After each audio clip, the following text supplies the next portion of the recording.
O golpe do vazamento inexistente.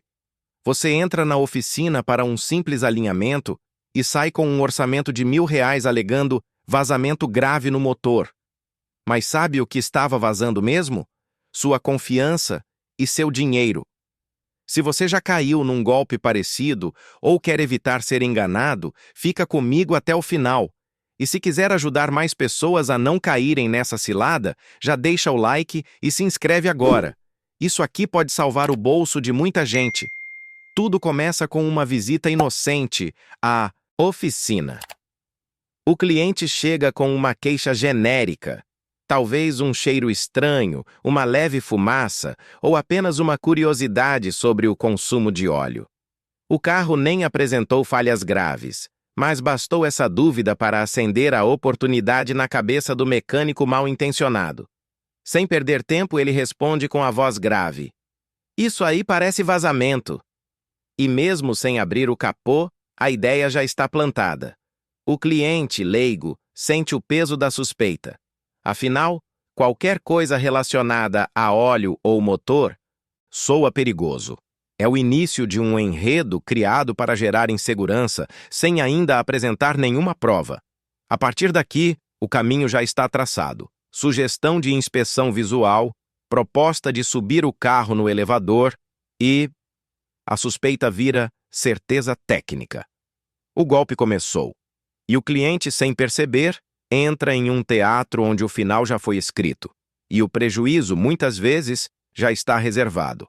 Assim que o cliente consente com a tal vistoria, o carro sobe no elevador. É nesse momento que o espetáculo começa.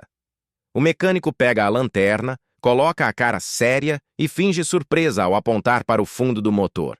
"Tá vendo aqui? Tá melando. Isso é vazamento", diz, enquanto ilumina uma parte suja de poeira ou gordura antiga.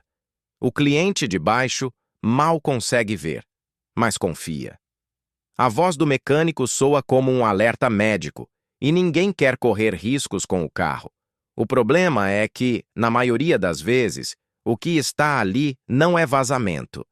São resquícios naturais de uso, pequenas manchas, acumuladas que não comprometem o funcionamento.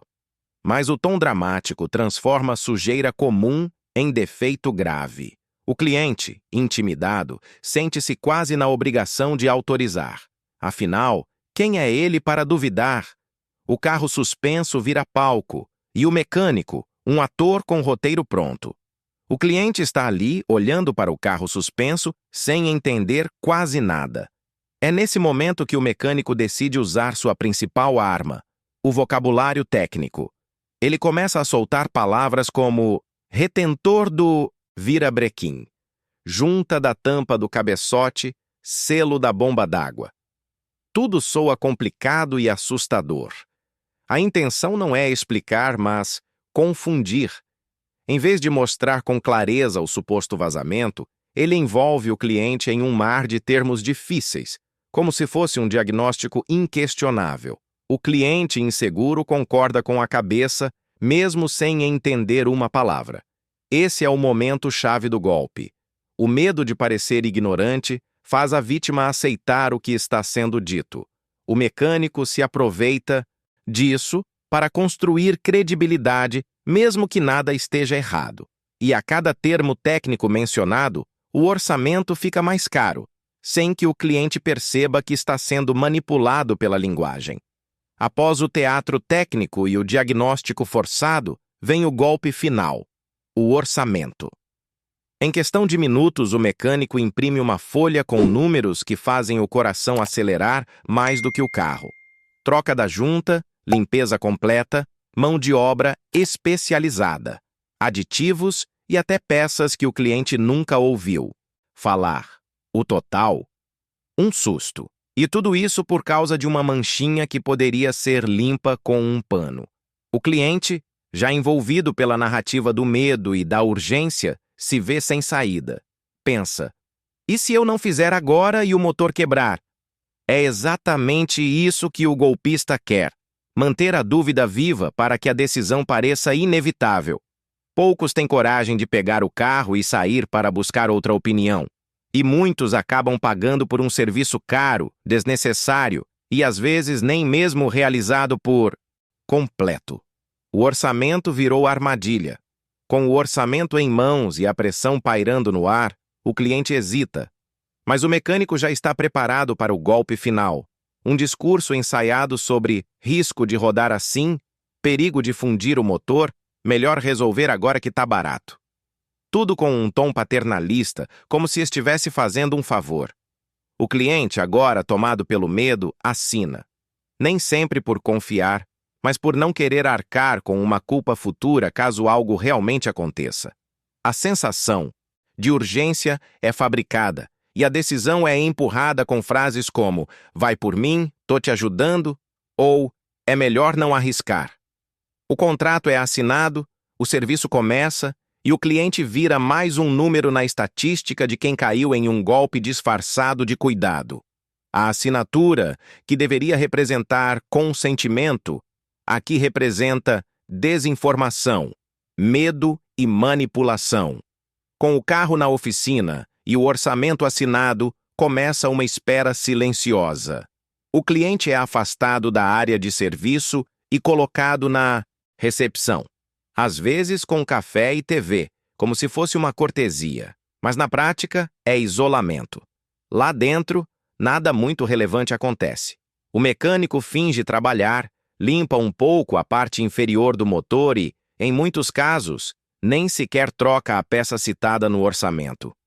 O vazamento era apenas sujeira, e ela é removida com desengraxante. Pronto, o carro já parece consertado. Mas isso não é dito. O cliente recebe o carro lavado, reluzente, e a sensação de dever cumprido é reforçada. Tudo feito para manter a ilusão de que algo grave foi resolvido. Ninguém mostra a peça trocada, não há transparência, nem fotos, nem relatório. O que havia de problema? Nada. Mas agora há uma fatura alta e a falsa impressão de que o mecânico salvou o carro. Serviço finalizado, orçamento quitado, cliente satisfeito, ou quase. Uma dúvida começa a surgir na cabeça de quem acabou de pagar caro por algo que não viu ser feito. Cadê a peça velha? Mas essa pergunta geralmente não é feita. Por vergonha, por falta de hábito ou porque o mecânico já se antecipou. Quando questionado, o golpista costuma responder: "Já jogamos fora, estava muito danificada", ou a clássica: "A peça foi enviada de volta para a fábrica". Tudo para evitar mostrar que, na verdade, nenhuma troca aconteceu. A peça original segue no carro, intacta. Em alguns casos, o cliente até recebe uma foto genérica no celular, sem prova de data, sem contexto. A falta de transparência é o grande trunfo do golpe. Quem não entende de mecânica dificilmente vai exigir ou perceber detalhes. E assim, a farsa se fecha com um sorriso no rosto e um cliente enganado, mas ainda sem saber disso. Dias depois, já com o carro rodando normalmente, o cliente resolve conversar com um conhecido, aquele amigo que entende de carro ou um mecânico de confiança da família. Basta uma explicação rápida da situação para que a resposta venha seca. Isso não era vazamento, era só sujeira de estrada. A ficha começa a cair. A tal mancha de óleo não tinha cheiro, não escorria, e o nível do óleo sequer havia abaixado. A dúvida vira frustração. A indignação cresce ao lembrar que pagou caro, assinou sem entender e não viu nenhuma peça trocada. A sensação de ter sido enganado não vem só pelo dinheiro perdido, mas pelo abuso de confiança. E aí aparece a pergunta que não sai da cabeça: quantas outras pessoas caíram nesse mesmo papo? A raiva cresce, mas ao mesmo tempo, vem o medo de admitir que foi enganado. É aí que muitos se calam, mas outros decidem expor e alertar. Enquanto um cliente descobre tarde demais que caiu no golpe, outros já estão na fila. A estratégia do mecânico não é exceção, é rotina. Cada carro que entra vira uma nova oportunidade de aplicar o mesmo teatro, mostrar uma mancha, sugerir um risco, criar um orçamento inflado e usar o medo como ferramenta de venda. Não é necessário consertar nada, só convencer. E isso ele faz bem.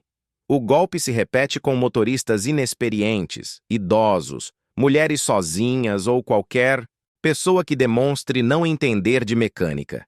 É um esquema silencioso, mas extremamente lucrativo.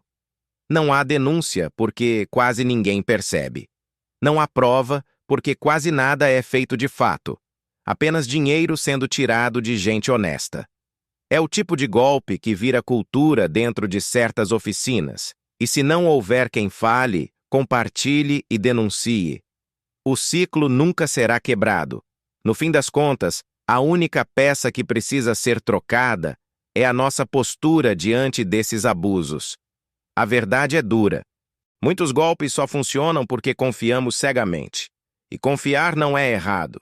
Mas confiar sem questionar pode custar caro. Por isso, a melhor defesa é o conhecimento. Pergunte. Peça para ver. Solicite a peça retirada. Exija fotos, laudos, explicações. Um bom profissional não se incomoda em mostrar o que está fazendo. Um golpista, sim. E quanto mais pessoas souberem disso, menor será o espaço para esse tipo de enganação sobreviver. Compartilhar histórias como esta é uma forma de romper o ciclo. Hoje foi um golpe de vazamento inexistente. Amanhã pode ser outro ainda pior. Mas com informação, você deixa de ser alvo e passa a ser parte da resistência, porque todo carro merece cuidado e todo dono, respeito.